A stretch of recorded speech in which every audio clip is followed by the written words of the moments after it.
Hello BookTube, hello Tudorverse. I know it's been a few weeks, but I have been on deadline. I'm very proud to be able to report that I have now pressed the button. What Love Air meant is now in the hands of my formatter, and you can look out for the cover reveal next week. I now have a tiny window in which to catch up on all of the things that I've been putting aside for a little bit, and so I am running to do this book haul. Now, it's not like I had a bunch of things that I haven't been sharing.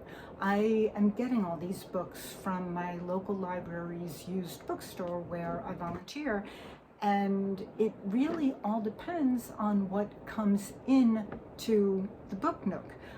Either we have two ways of getting the books, either because the library is culling its collection or because people are donating, and you never know what is going to come in. So first up, The Winter King, the story of Henry VII and the dawn of the Tudor era. Now, this is a little bit before my part of the Tudor era, but at the same time, Henry VII's granddaughter was a great deal like him, and I write a lot about her, so this will be very helpful. And this looks like it's going to be really well done. The author, Thomas Penn, holds a PhD in medieval history. He's written for the London Review of Books, he's written for the Daily Telegraph, and he's blurbed by everyone. He's blurbed by Diarmaid MacCulloch, Tracy Borman, John Guy, Helen Castor, Hilary Mantel, and Philippa Gregory.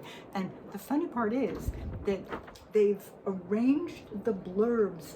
Philippa Gregory is first and Diarmaid MacCulloch is last, and basically it's in inverse order of their authority. But even so, it is quite a collection. Now, it helps that he's the head of publishing at Penguin UK, but I'm sure they would have blurbed him no matter what.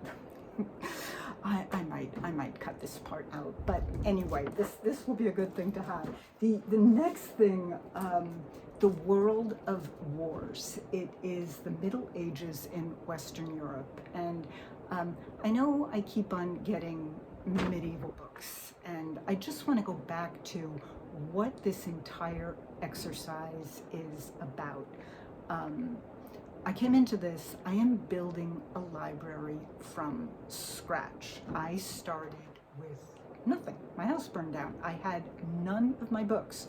And when I write my fiction, I like to have the references around me. And medieval references are especially helpful because progress, religion, everything new came first to London and then spread slowly through the rest of the country. So a lot of life that was going on in, further away in the countryside bore more resemblance to medieval life than to a lot of the later Tudor life that we hear about more. So, for example, in Nothing Proved, when Elizabeth was being taken to Woodstock to be essentially imprisoned there, she was passing through a lot of the local villages. And it was important to realize that these villages, the signs that she was passing, there wouldn't have been any writing on them because people didn't read as much. There was not a lot of literacy in the area. It was still the old-fashioned pictures that told you what every single store was. So it's just, I love the medieval stuff, and that is a very important piece of reference collection. Next, on the reference side, is food in history. This, again, it was food throughout the course of prehistory, and I mean, part of it is just because I like reading about quirky things like this. So, yes, it's reference, but, come on, they're always eating. There will always be food described in one of my novels. Food and clothing, you are going to get that. And similarly, you're going to get references in my books to texts that people at the time would have known about. Admittedly, I don't really have a lot of religious texts that were referred to. The Castillon's Book of the Courtier was a lot more helpful, but St. Thomas Aquinas, how can you not have that? Lastly, or not quite lastly, I got books not for my shelves, not for my reference shelves, but for the family shelves, which 2 New York books, Architecture of New York City, and then Henry James, Washington Square and the Europeans. I grew up in New York City. My husband grew up in New York City, and when we were first married, we lived in the Village in a building called the Atrium, which was the converted Mills House, which was a flop house, a historic flop house.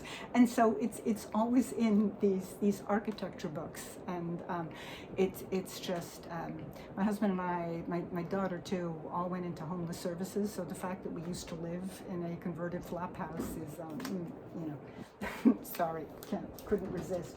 Also for the family shelves was King Rat. Because Clavell is always welcome. At the Book Nook earlier this week, we got in a copy of Margaret George's Mary Called Magdalene, and the woman who was buying it asked me, did I know anything about it? Was it worth a read? And I basically told her, I own the book, I bought the book, I haven't read it yet, but Margaret George wrote the autobiography of Henry VIII, which was amazing.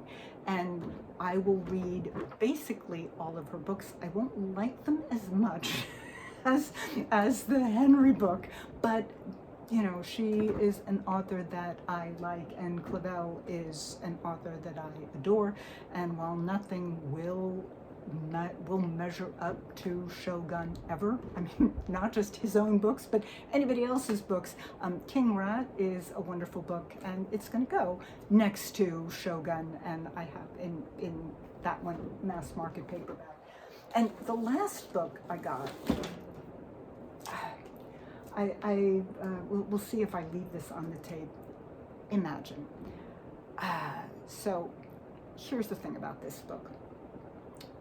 When it first came out, it was a big hit.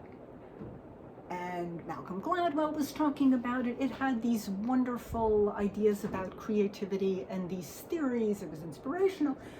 And then people started to notice certain things. So the first thing that was noticed was that he plagiarized himself. And lazy, sloppy, you're not supposed to do it, but I can't get as worked up about plagiarizing yourself as I can about plagiarizing other people. And it turned out he did, in fact, plagiarize other people. And that's when that's when it really started snowballing. Not only did he do that, he made up quotes. He had, among other things, Bob Dylan saying things that he had never actually said.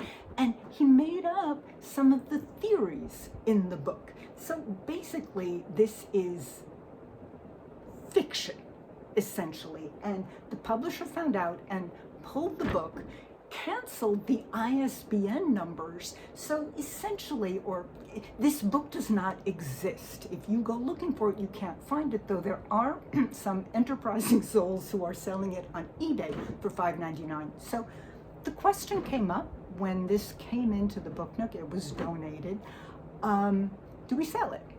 Do we, with full disclosure, do we put a little sign on it saying, and explain the story behind it? And it was basically decided that no, it is not an appropriate book to be selling in the Book Nook. And so we were going to throw it out, and I took it.